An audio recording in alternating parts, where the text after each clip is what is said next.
And they're going to come with everything they got. I'll start off by saying I'm bored, I'm broke, and I'm back. The Andy Pollin Show on ESPN 630 starts right now. 4 o'clock this afternoon, we will officially find out what we've known in some cases for days. But this weird waltz goes on every year in the NFL, and it's just accepted as that's the way they do business. So we will find out officially at 4 o'clock today that among the Commanders' signings is Will Harris, a safety who started his career with the Detroit Lions, who was signed yesterday to a 2-year contract. We'll also learn that Jeremy McNichols has been re-signed. And who else is coming? We'll have to see. There's also maybe some trades to be made. A lot more business to be done in the NFL, but a lot of the big names are off the board. And, of course, the Commanders making the big splash with the trade for Laramie Tunsil, which has a lot of these yackers on TV. And again, this is March. It's, we got to see what happens as it plays out. But there are some who are saying that the Commanders have already had the best offseason. I don't know how you rate these things, but it's certainly a need. Left tackle, you got a gem of a quarterback. You got to protect him. And Tunsil's one of the best in the business. And although he's going to be 31 before the season starts, this is a go-for-it-now circumstance. We're in a totally different place with this football team than we were a year ago. And I think the next 2 years are really going to be critical. And look, they're not as good as the Philadelphia Eagles. That was proved in the NFC Championship game. But Philadelphia is losing players.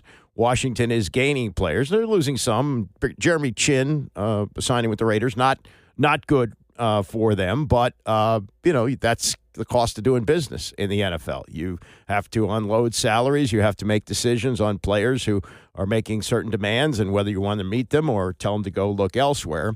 So we'll keep an eye on Twitter and other things through the next couple of hours. And if anything breaks on what they're doing, we'll let you know. But all of this becomes officially announced at 4 o'clock this afternoon, at least what's been done up to that point, and what could happen in the upcoming days. We'll have to see. I think one of the real questions is quarterback. What are they going to do for a backup for Jaden Daniels? The ideal situation would be, I think, to bring Marcus Mariota back.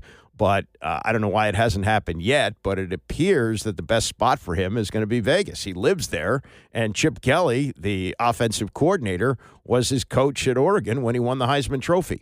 And I would expect that he would go there. And also, you've got Geno Smith now with the Raiders. And while Geno Smith is Pete Carroll's guy, they did incredible things together when Carroll pulled him off the scrap heap in Seattle. But I think there would be an opportunity there for Mariota to play, especially if Geno does struggle there or, of course, injury, anything else that can happen. It would be a little bit different role because he really wouldn't need to be a mentor for Geno Smith, who's an established veteran. But I think it might be a greater opportunity for him to play, whereas here the only way he gets on the field is if there's an injury, God forbid, to Daniels, or the game is a blowout. And I think at this stage of his career, I think too many things line up for him to go back to the Raiders where he once played. Now, the Aaron Rodgers drama is going on again. It seems like we have Aaron Rodgers drama every offseason. First, is he going to leave Green Bay? Is he going to retire?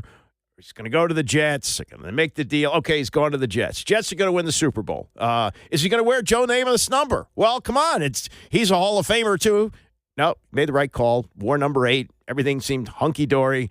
Monday Night Football game, comes out waving the flag last 4 plays. So that season's gone. Then last season, it's like, okay, Mulligan here. We're going to do it this year. And they were terrible. His hand-picked offensive coordinator was fired. The head coach got fired. The team was terrible. He wasn't all that bad, but not anywhere near what he was paid to do and what the hype suggested he would do. So now the question is, well, 2 questions. Is he going to play another year? That seems pretty certain because if he wasn't going to play, he would have announced it by now, you'd think. And then which team is he going to wind up with? Will it be the Pittsburgh Steelers or the New York Giants? We could find this out today. May drag on for a while. Both teams are kind of on hold. Pittsburgh has not yet re-signed Russell Wilson. He's sitting out there. And the Giants having really closed everything out. I mean, I think the only quarterback that they have is not Danny DeVito, Tommy DeVito. Tommy Cutlass is the only quarterback on the roster. So they're holding a spot for Rodgers where he wants to go. Brooke Pryor covers the Steelers for ESPN. She was on our morning show Unsportsmanlike yesterday and chronicles what the Steelers are going through now in waiting and seeing what the Rodgers situation is going to bring them. They find themselves in a bit of a predicament now that Justin Fields has gone to the New York Jets, and it felt like things were trending that way once it became clear that he was going to test the market. At this point, I know that legal tampering started yesterday, but guys, everyone has an idea when you're in, or at least Justin Fields had an idea of what his market was going to be. If you're asking for an open relationship, your relationship is probably over. And we got to be honest. And when you think about it in those terms, now the Steelers are left with kind of slim pickings, which is crazy to say when you look at the fact, you look at Aaron Rodgers' resume, you look at Russell Wilson's resume, but then we also have to look at their most recent performances. The people I've talked to around the league expect it to be between those guys, with most people thinking that they're going to go with Aaron Rodgers. But look, the way that I'm thinking about it, they traded for DK Metcalf Sunday night. Essentially, they bought the Christmas present and forgot the batteries. And now they're scrambling around and going, oh my gosh, how are we going to get batteries for this toy so that my kids can be happy? Do we have to knock them out of the remote? Can we same day deliver some and overpay $10 in shipping and handling fees? They're in a tough spot. This is why Omar Khan initially said, look, we've got to get a quarterback figured out, and then we will build the rest of the roster. Instead, they went out and got DK Metcalf, a great trade at the time, but it's not looking as good if you don't have a quarterback that can utilize all of those weapons. Brooke, if 2 years, $40 million was too rich for the Pittsburgh Steelers when it came to the Justin Fields of it all, what exactly are they willing to spend on Aaron Rodgers or Russell Wilson to come in and be their quarterback in 2025? I think they are willing to spend in the first year, not in the second year. Looking at some of the details that are coming out about Justin Fields' contract, he had guaranteed money in the second year. I think it was about $10 million guaranteed, had a pretty significant signing bonus for 2025 with a lower base salary. The sense I get is that the Steelers didn't want to guarantee a lot of money, if any money, in that second year because they're not convinced that Justin Fields or whoever is going to be that guy for 2 years. But Justin Fields went somewhere that would guarantee him some money. So I don't know what it's going to take to get Aaron Rodgers or Russell Wilson. I would be very surprised if they pass up the opportunity to pay Justin Fields to turn around and spend more money on one of those two guys. But again, someone's got to throw the football. I mean, they have Skylar Thompson on a futures deal, but I don't think that he's your QB1. Brooke, a lot of people were a bit surprised to hear Aaron Rodgers' name connected to the Pittsburgh Steelers, not because of his football skill set, but because of a personality and potentially a culture fit. The Steelers typically have things very locked down, whereas Aaron Rodgers loves to shine the spotlight on himself and on his team. How do you think that would mesh together if, in fact, Aaron Rodgers does land in Pittsburgh? It will be fascinating if that's what happens. Hard Knocks is really going to be wishing that they could run it back and have another in-season series on the Steelers if Aaron Rodgers does indeed come to Pittsburgh. Because, yes, this is a team that is TJ Watt's team and Cam Hayward's team, but I haven't seen Aaron Rodgers, as he is present day, able to go into a building and an organization and not make it about himself. And that's what he would have to do for this to work in Pittsburgh. This is Mike Tomlin's team. He sets the standard. He sets the culture. The defensive guys are the ones that then carry it out. What they need on offense is they need leadership, and they need solid quality leadership and a guy that everyone will buy into and listen to. And at this point, can Aaron Rodgers be that guy? Sure. I think that he is fully capable of that. He has not shown us that he can do that yet. And he would have to be willing to buy into everything that the Steelers are about. Otherwise, this could fall apart very quickly because, again, on the offensive side, there are a ton of big personalities. You've got DK Metcalf now. You've got George Pickens. All of those guys together, again, it would be great reality TV. Maybe not so great if you're watching it unfold as Aaron Rodgers talks about things going on in the locker room on Pat McAfee weekly. Yeah, and that will probably be one of the conditions on signing. I'm guessing. I got to think that. If you're a no-nonsense guy like Mike Tomlin, you don't want that. You don't need that. The bargaining position that Aaron Rodgers has is a little bit different than it was a couple of years ago when he had a no-trade clause in his contract and didn't have to go to the Jets. So this is different. Now, he's a free agent. You don't have to give up anything to get him, but you're going to have to put some guaranteed money into that contract. And if it gets to the point where, I don't know, I can't go to minicamp. I planned this trip to Egypt. I'm sorry. I should have checked with you on the scheduling. Pat McAfee. Well, yeah, I really like to do that, so I'm going to need to do that. And I'm also going to be in the room of darkness. So I don't know how many of the off-season workouts I'm going to make. All that Michigas, that's got to go. And I don't imagine that Mike Tomlin is going to go along with that. But, the Steelers are also looking at Russell Wilson, who was good enough to make them a playoff team last year, but not good enough to get to where they want to go. So Aaron Rodgers, who's done that, won a Super Bowl, and so has Wilson. But I think at this point, Wilson is not near what Wilson was 6 or 7 years ago, whereas, he's looking at an all-time great here in Aaron Rodgers, even at the age of 41. As for other options, and Pittsburgh will not be drafting high enough to do this, but there are two quarterbacks out there. Cam Ward probably go number one overall, and then how far will Shedeur Sanders slide? Some have him as low as 7. Again, not high enough for the Steelers to get to, but what about him and all the talk now about how he seemed disinterested in the combine and so forth, and maybe it was teams he didn't want to go to. He and Dad know how to play the game. Cleveland is going to get a quarterback. They did trade for Kenny Pickett yesterday, but they're either going to draft one or get another one. And the speculation is Kirk Cousins may wind up there. But what about drafting Shedeur Sanders, and what about all the noise surrounding him? Louis Riddick, who he was the guy last year who went to all the pro days for the top quarterbacks, and he said, look, I know Caleb Williams is going to be really, really good, but if I were the Chicago Bears, I'd take Jaden Daniels. That's the best quarterback I saw. I think Riddick, who's worked in the front offices of the of the Eagles and the Redskins, I think he knows talent. And he was on Dan Patrick's show yesterday talking about all the noise that's surrounding Shedeur Sanders and how unfair it may be. People have been at this game, so to speak, of trying to talk certain prospects down for years. Dion is a lightning rod. That's where it starts. It doesn't even start with Shedeur. This starts with his father, and then it just trickles down to him. And it starts with his father. It's been that way since I played with Dion back in 1992 in Atlanta.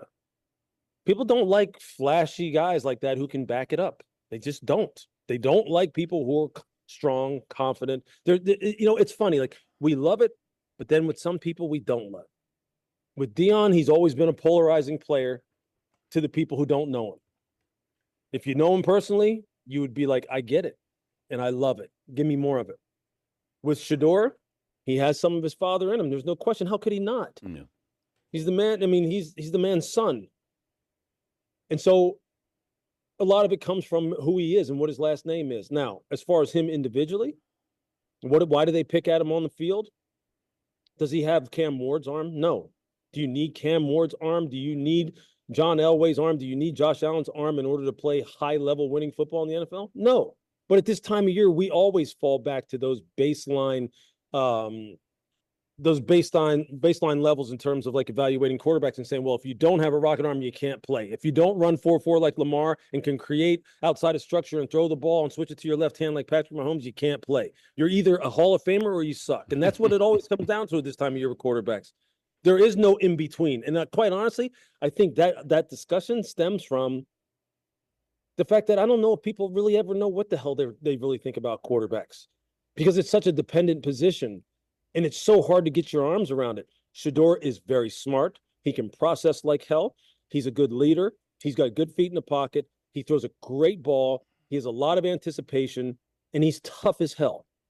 He got the crap beat out of him at Colorado. Yeah. I was at games and calling games where I'm sitting there looking at Dion, who is like pleading with his son, throw the ball away. Or pleading with offensive coordinator, run the ball, My son's getting murdered out here. He'll be fine.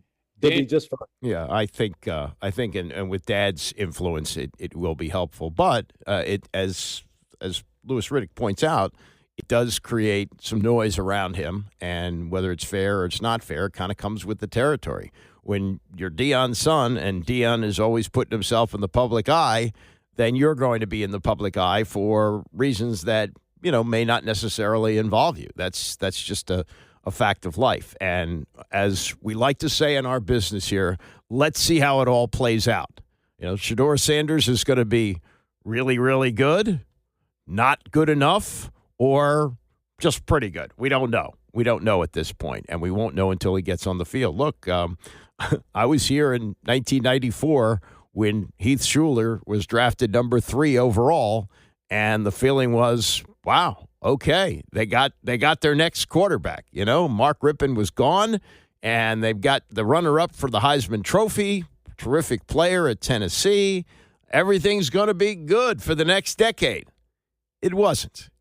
And even with RG3, had one spectacular year, and then everything fell off the cliff. So we just don't know. We don't know, and that's what's, I guess, part of the fun of it. It's speculating on who's going to be good, who's not going to be good, and some of these guys pan out. The only thing I would say that works in Shedeur's favor recently is that the recent run of first-round quarterbacks have been successful, right? I mean, last year, we don't know, and J.J. McCarthy, he didn't play, but the other 4 who played were good, right? Even Drake May, who didn't start at the beginning of the year, played for a terrible team, was looking pretty good at the end of the year. So that may work in Shedeur's favor.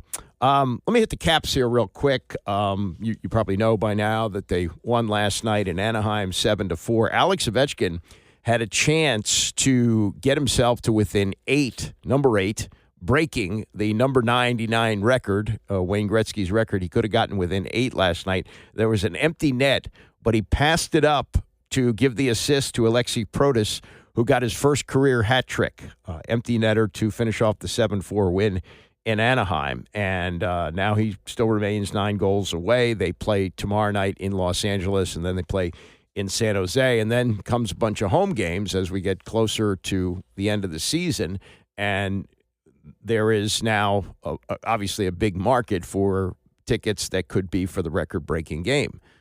The problem with this is, unlike the Cal Ripken game, which was, now that's coming up on the 30th anniversary of that. Man, September, that'll be 30 years since he broke Lou Gehrig's record.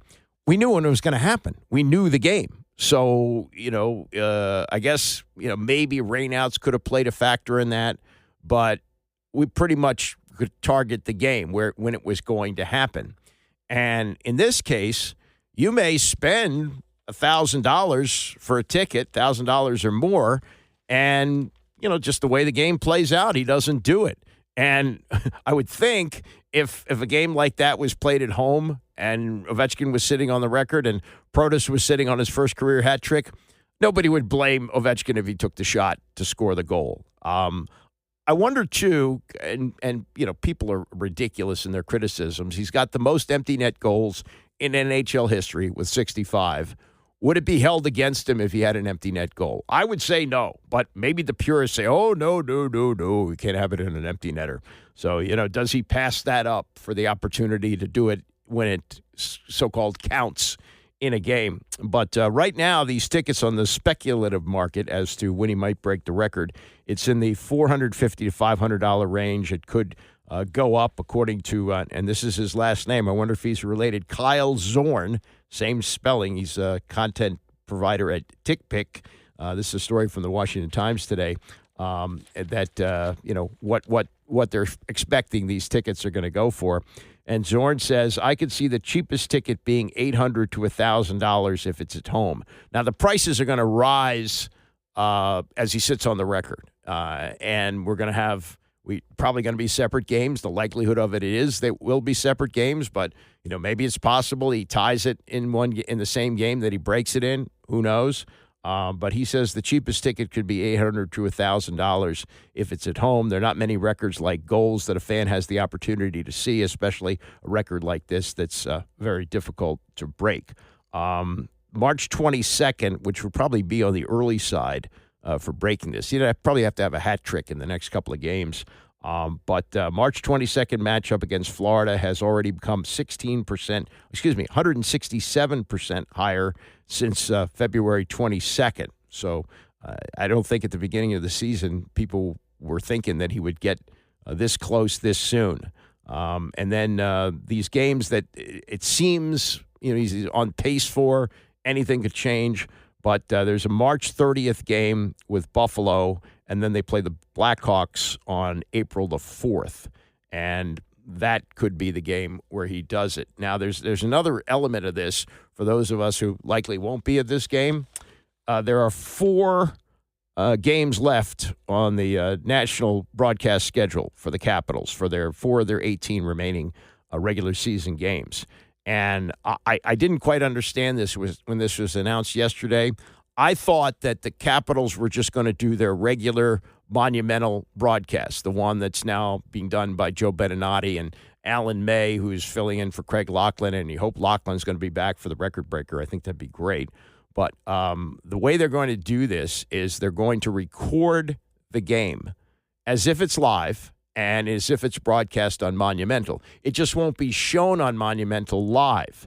And if Ovechkin doesn't break the record in any of those 4 games, the tape won't be shown. It's like the U.S.-Russia game, as Al Michaels explained a few weeks ago when we celebrated the 45th anniversary. They had a second game. It was, I think it was Sweden and Finland, and they broadcast that game on tape just in case the actual tape of the U.S.-Russia game broke, because remember, it was on tape delay. This was 1980. They couldn't put that. It was an afternoon game. They didn't want to break into afternoon and evening programming to show it live. So ABC showed it on tape delay, and just in case that tape broke, they did the Finland-Sweden game, which never aired. And they were doing it for nobody. And that's what Joe B., I guess, will be doing if he doesn't get the record breaker. But if he does get the record breaker, what they will do is put the call on social media, and then the full game will air 24 hours later. So won't be Joe B. live, but it'll be Joe B. on tape when and if the record breaker is occurring during one of the national games. All right, coming up, college basketball off and rolling. A big game tonight at Bender Arena at American University as AU plays Navy for the Patriot League Championship. Got ACC rolling today. Virginia plays at noon, and Georgetown plays at 6:30 against DePaul. So all those conference tournaments up and going. Maryland doesn't play until Friday in the Big Ten tournament. We'll get to that and more. It's the Andy Pollin Show, ESPN 630. The Andy Pollin Show on ESPN 630, the sports capital. Michael Jordan, Magic Johnson, LeBron James, they're all billionaires. And they are on anybody's list of the top 10 NBA players of all time, maybe even the top 5. In fact, most would have Jordan at 1 or 2 and LeBron at 1 or 2 and Magic not far behind. They are very, very famous men. Nationally, internationally, you name it.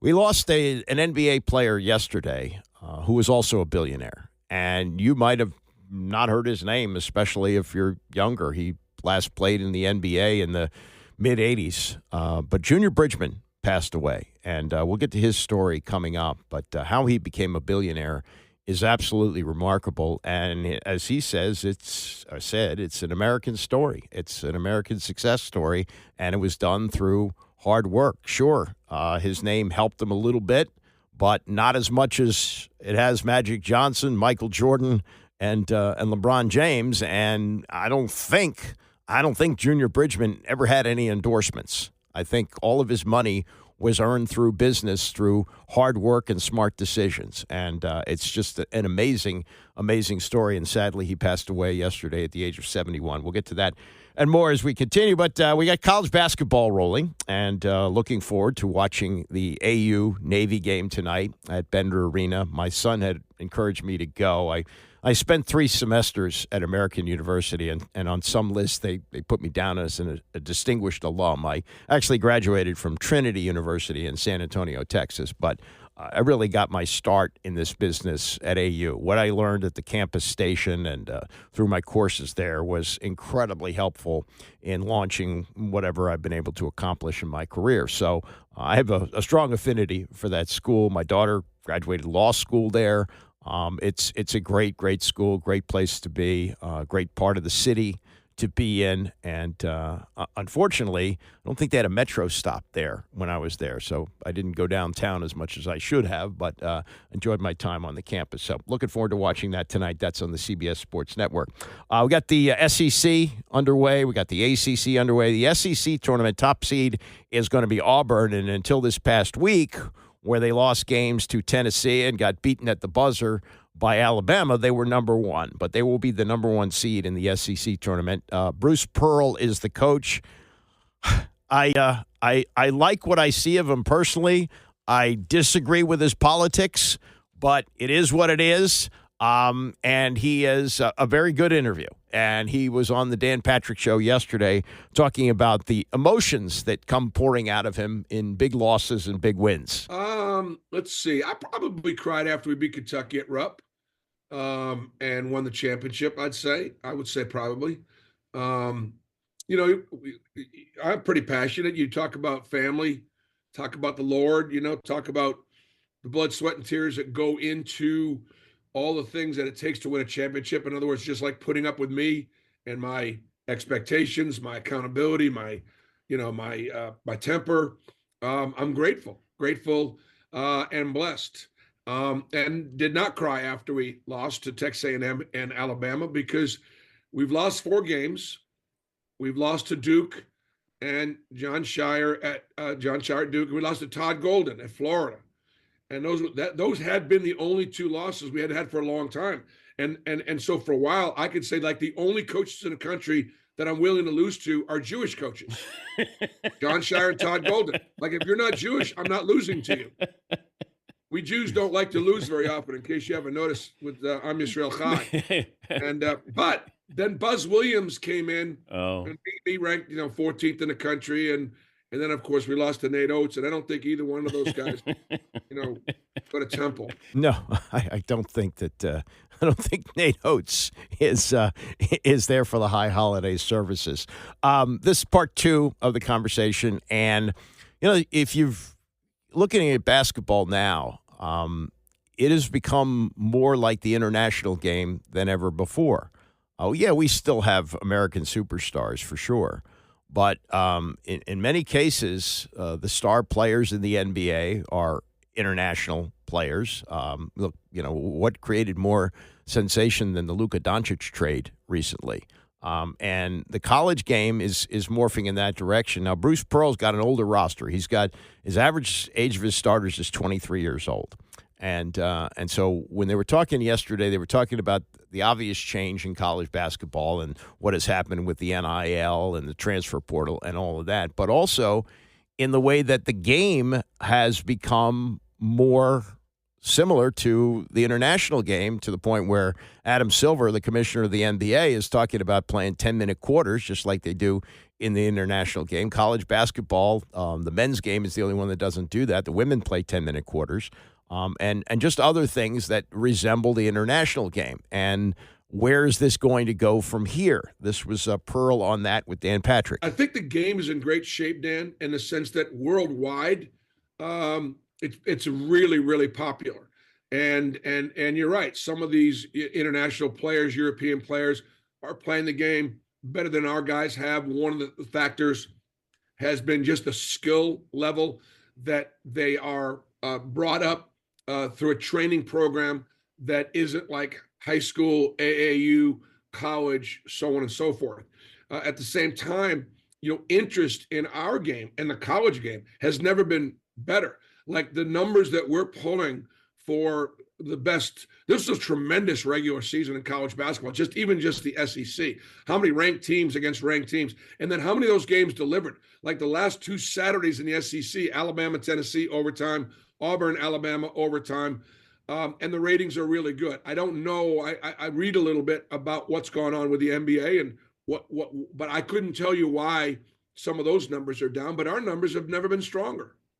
But the talent level I mean, they're young. They're, these guys, I mean, Joker's, 30 or, somewhere around there. But if you put in Giannis, you put in Embiid, and you put in Luka, Shea Gilgeous, from Canada. I mean, and maybe we go back to the Dream Team, that the Dream Team in '92 sort of, birthed this. They spawned all of this.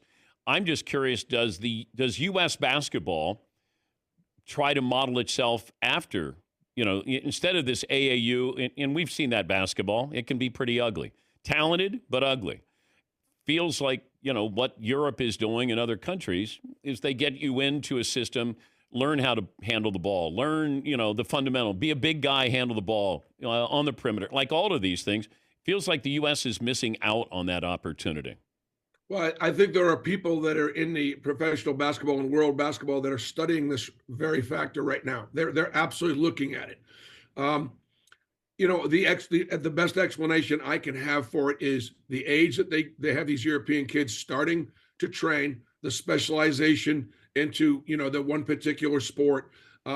They don't have the same, rules as far as how many hours you can or can't train, whether you're a high school player and you can only practice a certain amount of time, and certainly in college, so on and so forth.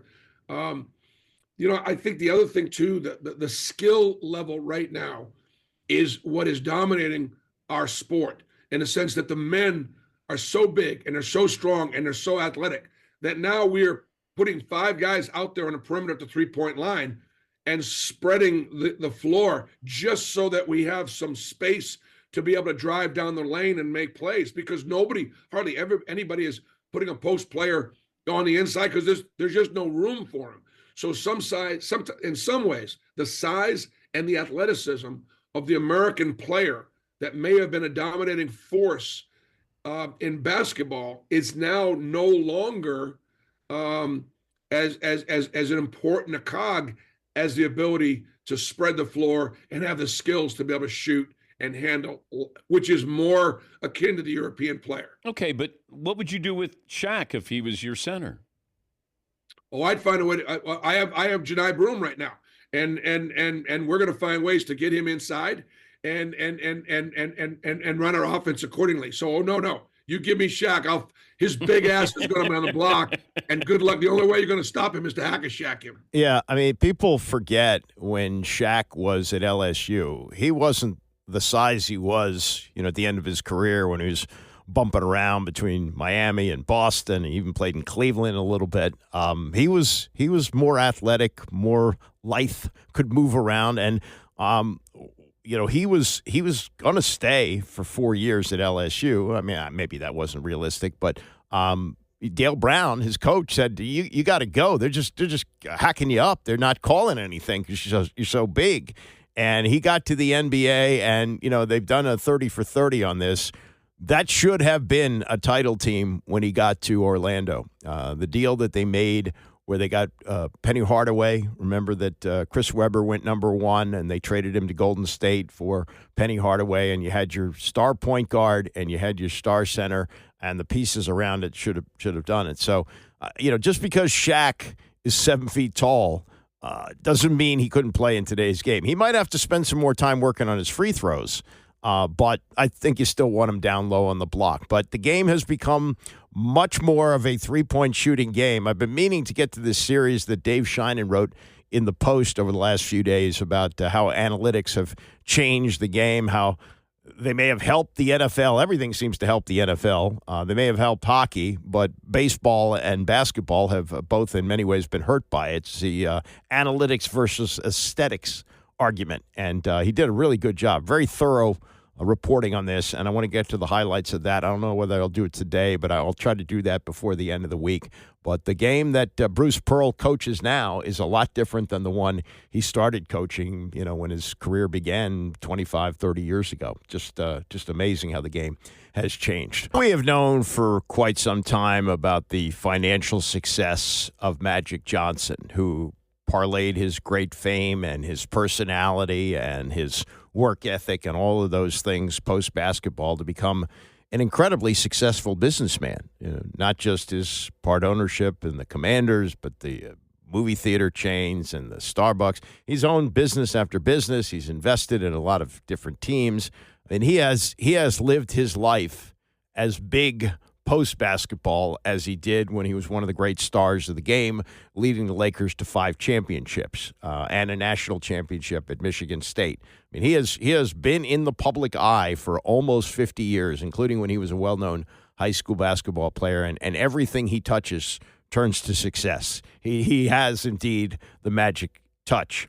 Michael Jordan, the best basketball player of all time, in my opinion, an incredible drive, competitiveness that he has. A lot of things, fell into his favor, too. The deal that he signed with Nike, which ultimately made him a billionaire with all the product that he sold there through the Jumpman brand and all those different things. And he did things like he bought the Charlotte Hornets and sold for $3 billion.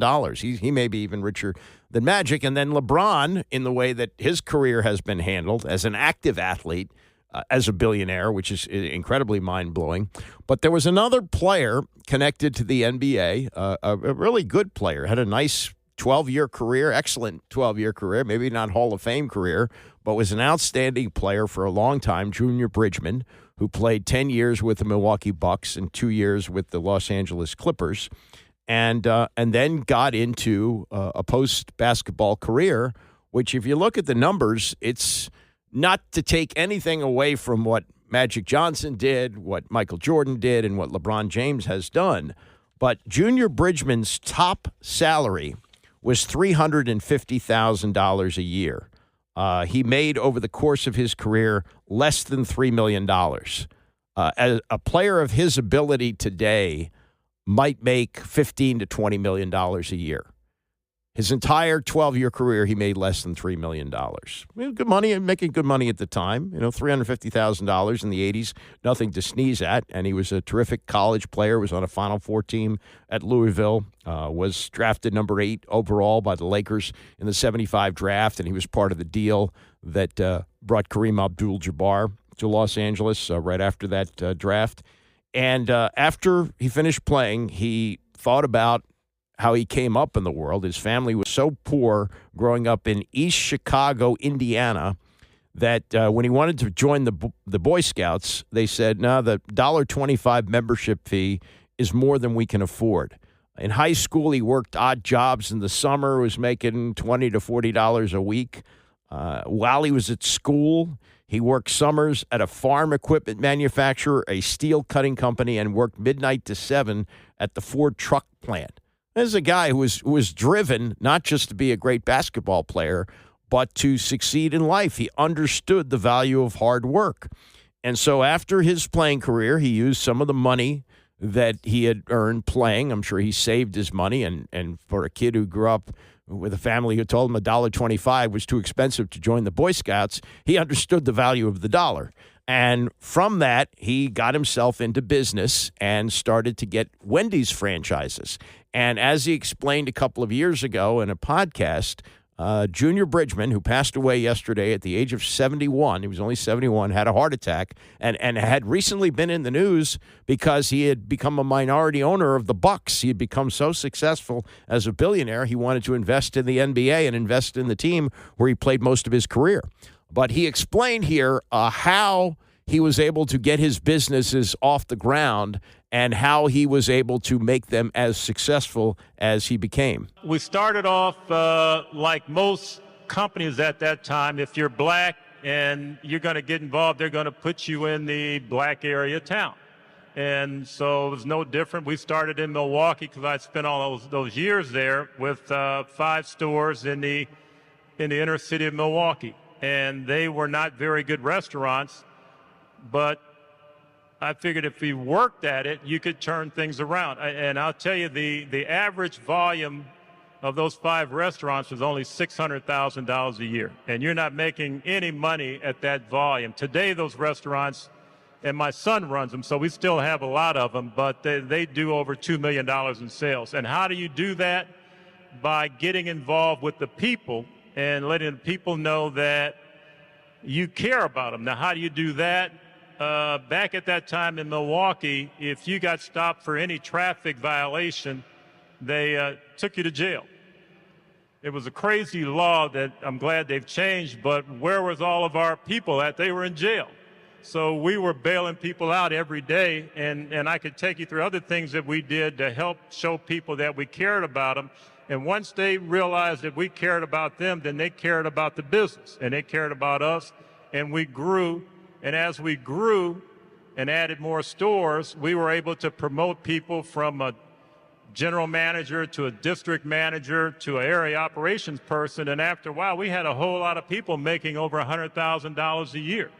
And you would say, how did that happen? And it was in what I would call a real American dream. You could come go to work if you had just natural common sense and you were willing to work hard, you could make a good living for yourself. And we had people that went on from there and became franchisees on their own. So turn around, and it was a matter of helping people. And then one day I looked up and we had 275 Wendy's restaurants. It's amazing. I mean, that's an American success story. His name helped them to some degree, but as you heard him explain there, they weren't putting him in great parts of town. As a matter of fact, that was one of the keys to success of Magic, too. He looked at neighborhoods that didn't have a Starbucks, didn't have a movie theater, and he said, oh, people are afraid to invest here. Well, let me put stores here. Let me put movie theaters here. And, he's been able to really figure out things. He talks to people. He's got an entree that most people don't have because of his name. Maybe in Milwaukee, Junior Bridgman had that to a lesser degree. But this was the result of working hard and, as he says, doing things the right way, the American dream. It's just a remarkable story. It really is. A kid who grew up with nothing, used his basketball skills to get to college, out of college, carves out a nice NBA career, but afterwards becomes a Hall of Famer as a businessman. That's just really is the American dream. And he would talk to players. We've seen too many players blow their money, and he said, money can disappear. It could be $80,000. It could be $80 million. It still will disappear on you. And he wanted athletes to consider generational wealth, using the great money that you make playing basketball or whatever sport it is, and then taking the competitiveness that you have to become great in your sport and the drive. Anybody who makes it to the NBA doesn't get there just fooling around. Some get there partly on natural talent, but it also takes more than that to be a player in the league. And he was able to prove that was possible in the biggest way. I mean, he got into a Coca-Cola distributorship. He did a lot of things very well, very smartly in business, and just a shame that he died suddenly yesterday at the age of 71 years old. And people were just really starting to recognize, hey, wait a minute. It's not just Michael Jordan. It's not just Magic Johnson. It's Junior Bridgman, who is in their league as a businessman. He wasn't quite in their league as a player, but as a businessman, he clearly was. So real shame. And I read some things from people who knew him putting out on social media yesterday. What a great person he was. What a fine individual, and just a humble man who didn't take any of his success for granted. So just a terrible thing that he passed away yesterday. Zach Ertz thoughts on returning to the Commanders. That's next. It's the Andy Pollin Show, ESPN 630. The Andy Pollin Show on ESPN 630, the sports capital. I am not the only one who feels this way, but I've said it many times over the years. The most significant athlete of the 20th century was Muhammad Ali. You can make the case that others were better athletes than Muhammad Ali, including Michael Jordan. But in terms of cultural, athletic, societal, whatever you want to, there's just no way that you could say that anybody else had a greater impact on the culture, maybe other than Jackie Robinson. Jackie Robinson, the trailblazer that he was, becoming the first African-American Major League Baseball player and all that went along with it, but a very different personality than Muhammad Ali. The success that Jackie Robinson had in breaking the color line was based on what he was told to do by Branch Rickey, and that was to turn the other cheek. Well, Muhammad Ali didn't do that. He didn't turn the other cheek. He went the other way and said, I'm black and I'm proud and deal with me. Here I am. I'm in your face. and people hated him, hated his guts, and he made the transformation to being beloved. I mean, that was something that a lot of people didn't see coming. He was the braggart. He was the Louisville Lip. And what does he mean, changing his name to a Muslim name? Is he not an American and not fighting in the Vietnam War? Oh, my God.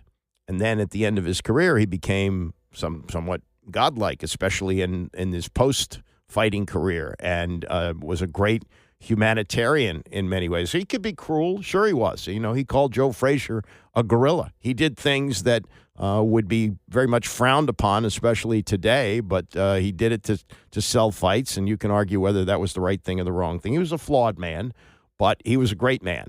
And in a different way, in terms of cultural significance, even though he's burst on the scene in the last part of the 20th century, but spilled over into the 21st century, that's Tiger Woods. You know, Tiger Woods, what he did, not just for the game of golf, getting black people, white people, people of all color playing golf. The golf boom in this country happened primarily because of Tiger Woods. I mean, he was incredible to watch when he was in his prime. And when he put on the red shirt on Sunday, and I don't play golf. I tried it, didn't like it. I don't consider myself to be a great golf fan, but that was must-see TV.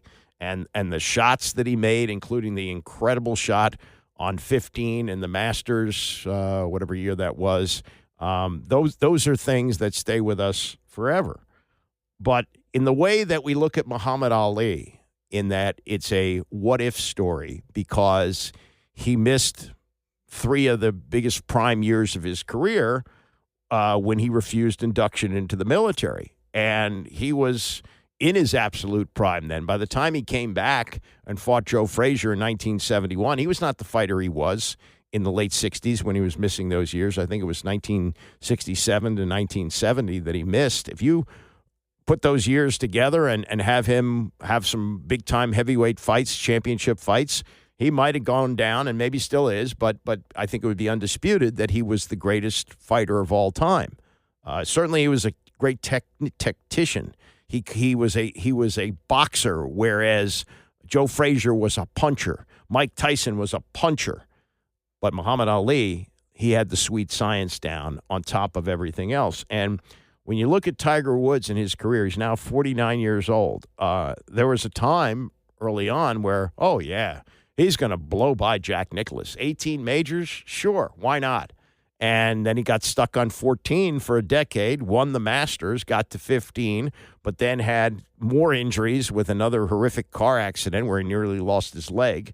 And he has refused to give up the idea that he's going to continue to compete in majors, that he could win another Masters, maybe something else. It's highly unlikely.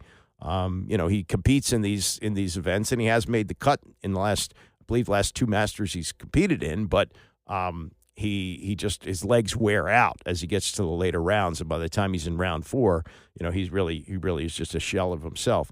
So here he was, getting ready to play in the Masters next month, and he revealed yesterday that he tore his Achilles. He said, as I began to ramp up my own training and practice at home, I felt a sharp pain in my left Achilles, which was deemed to be ruptured.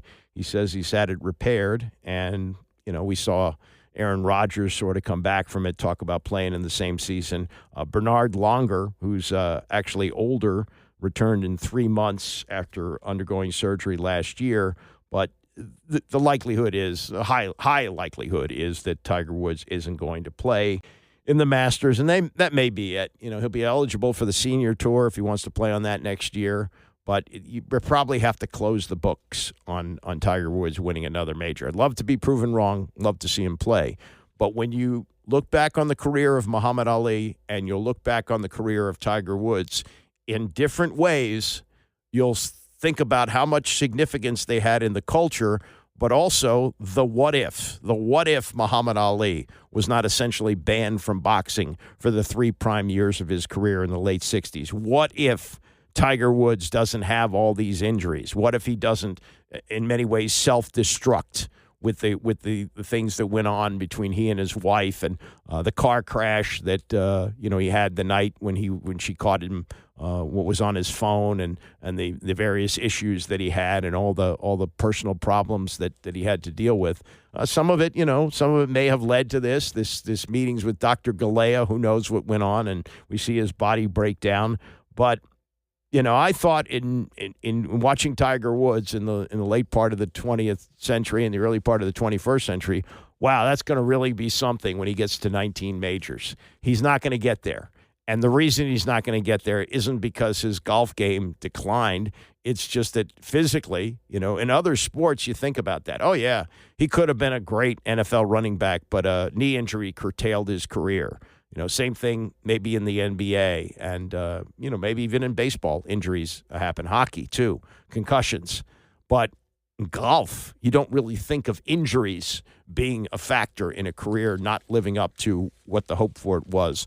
But that turned out to be the case with Tiger Woods, and we'll always say, as we look back on his run in golf, which is now coming up on 30 years. This is really amazing. I mean, he won the Masters in 1997, so 2 years from now it'll be 30 years. But really, it was like two segments. It was the first 10 to 12, I guess, followed by what we've seen now the last 18, and it hasn't lived up except for the occasional bursts and the Masters that he won.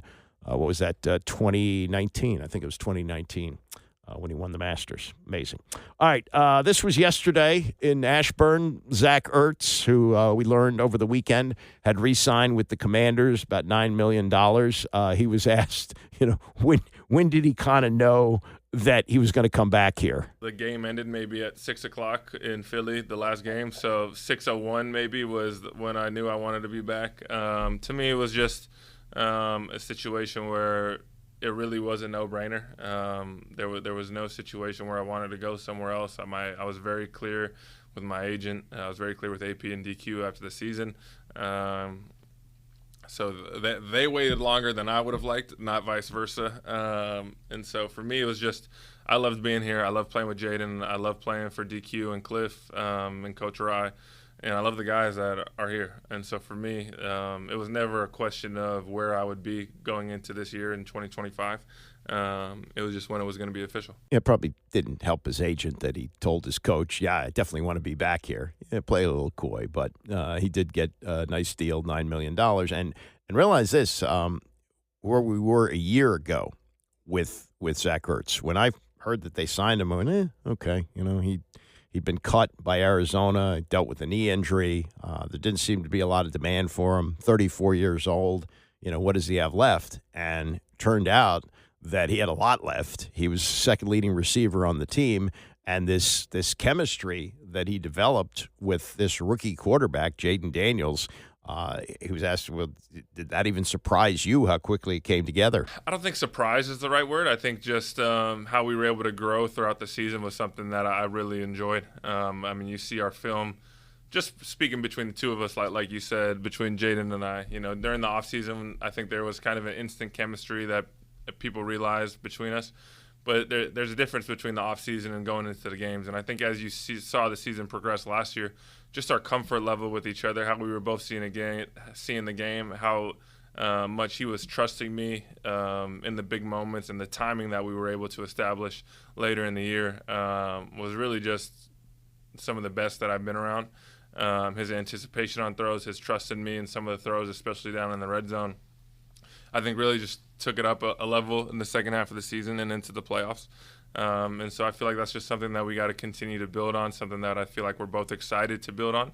And obviously adding a guy like Debo is going to make all of our jobs a lot easier. If not arguably the best left tackle in the league is going to make our job a lot easier. So from our perspective, we feel like we were just scratching the surface last year. I think if you look at the last 5 games, that's kind of when we really took that next step. And so we're looking forward to just continue to do it. And just ultimately, at this point in my career, finding ways to win football games. It's not about the catches, the yards, the touchdowns. It's about finding ways to win football games and hopefully being more successful this year than we were last year. Okay. And we'll get to, how close they came to a season that wasn't nearly what it was last year. But he was very happy to find out that John Bates is coming back. The one thing that they're not shopping for still in free agency or even in the draft. Well, they may draft one, but they're pretty set at tight end with also them bringing back John Bates. John doesn't get the probably national recognition that he deserves in terms of what he does on a every play basis for us last year. But he's probably the most dominant blocking tight end I've really ever seen and studied in my career. The guy, he's just dominant at the line of scrimmage. There's what he does, there's not many guys walking the earth that can do what John Bates does. And so I was ecstatic. I knew he was going to have the opportunity to make a lot of money, and I'm just glad it's here in Washington. And he's just, from a person standpoint, from a player standpoint, I just feel like we are so complementary of one another. And we have an amazing tight end coach and Coach Rye that pushes us to be better every day. And Ben Sinnott's going to be a really good player in this league for a long time. And so to have all three of us back is fun. Everyone knows each other. There's no feeling out. Everyone understands everyone's personalities. And it's a very competitive room. Yeah, they got all three. Like it's a Whitman sampler there. You got the veteran pass catching tight end in Ertz. You got the young blocking tight end in Bates, and the up and comer, the developing tight end in Ben Sinnott. So I think that takes care of everything they need to do. We'll see, maybe the free agents, maybe there is a draft pick coming in, but they have traded away a number of the draft picks. I think they're going in right now with 5 for this year. I think that's correct. They may add some more. I think that there could be some more moves that are coming, but that's where they are at this point. And then this from Ertz, who's won a Super Bowl.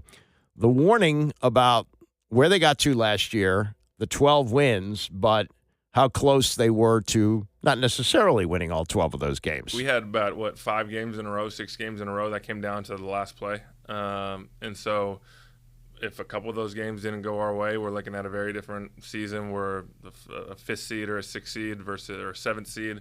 And so just because we ended up, our record was 12-5 and we were phenomenal in those situations, we can't just say, oh, we were a 12-5 team, we were the second best team in the NFC.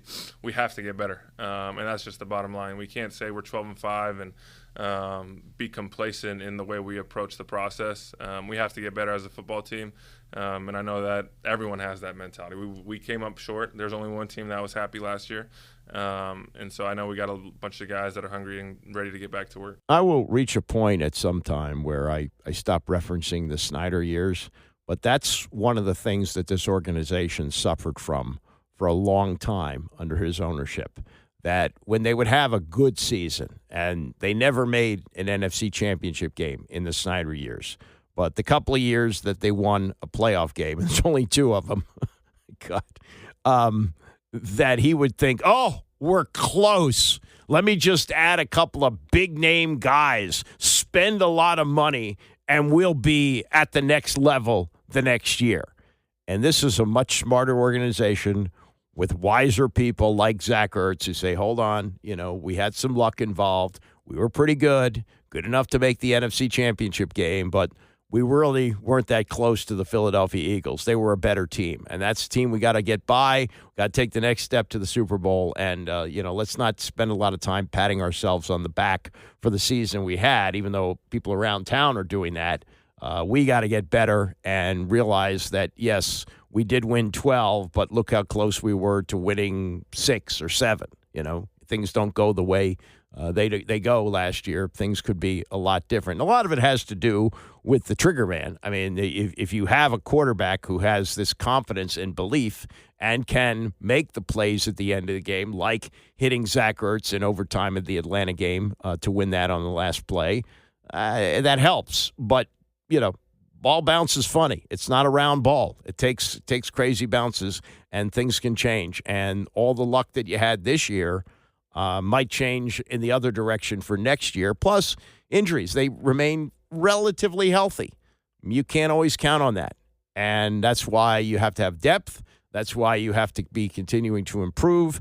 But as Ertz said yesterday, they are leaps and bounds from where they were last year. Remember how rudimentary things got at the beginning, where Dan Quinn was having players introduce themselves to one another and talk about their backgrounds. He wanted them to become a family, and he managed to do that. Well, the key members are back. There'll be turnover, as there is every year on the roster, and new players coming in.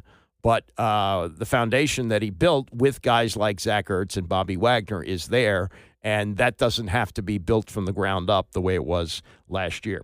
All right, coming up, 40 years ago today, Larry Bird making one three-point shot, dropped 60 on the Atlanta Hawks. We'll look at that and more as we continue. It's the Andy Pollin Show, ESPN 630. The Andy Pollin Show on ESPN 630, the sports capital. We got Bram coming up at 11, followed by Virginia basketball in the ACC tournament as they take on Georgia Tech. And you know what else is coming up?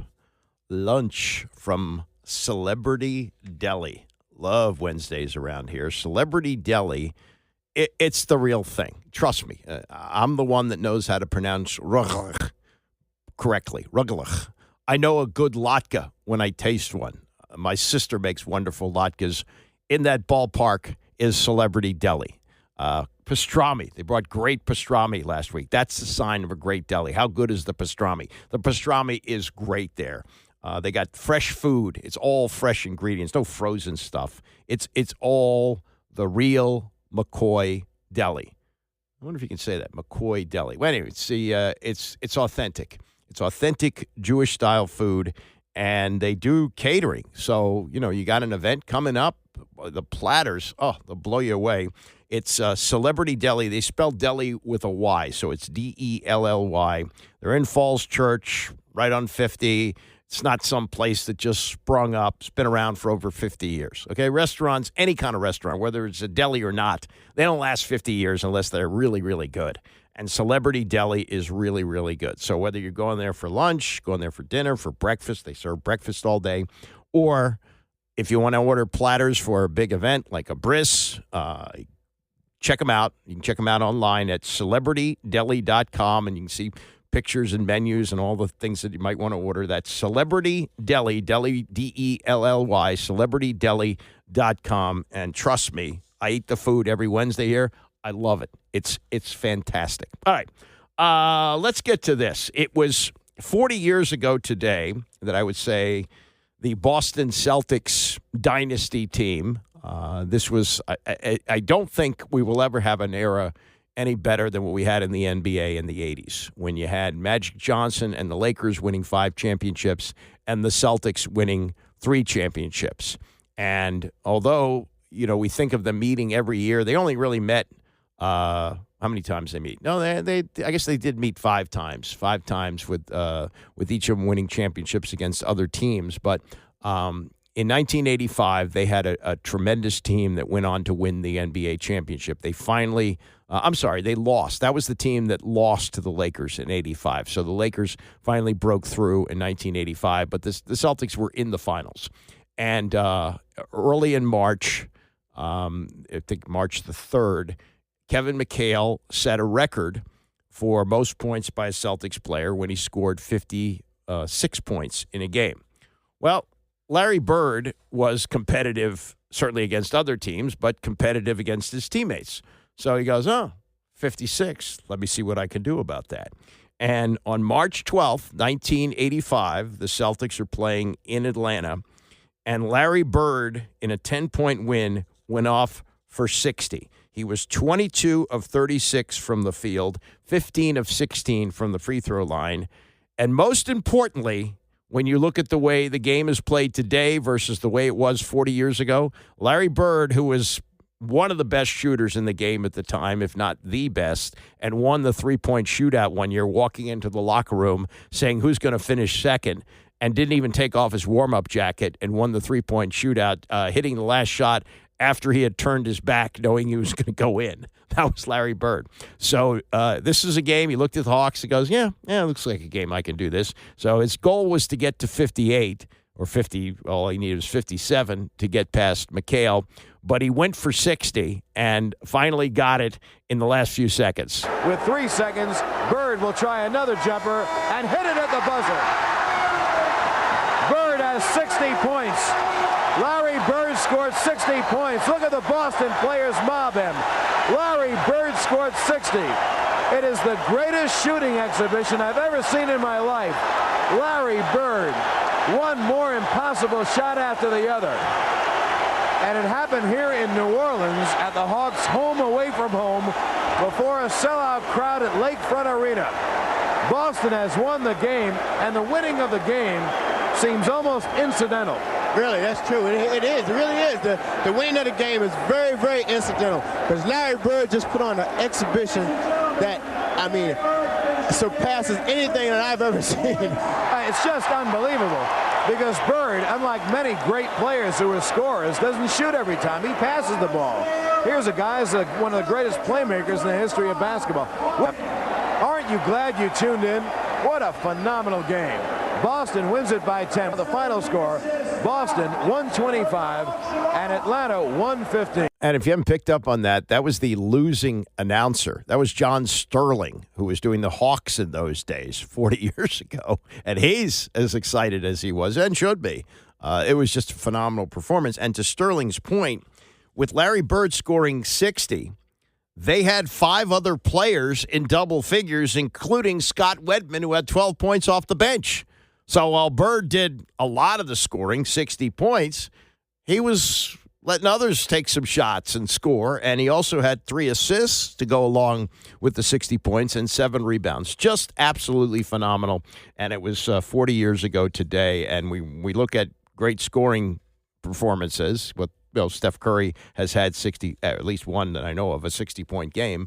But he shoots a lot of threes. Bird shot 4, made 1, still scored 60 points in one of the most phenomenal exhibitions of basketball we've ever seen. That's it for me today.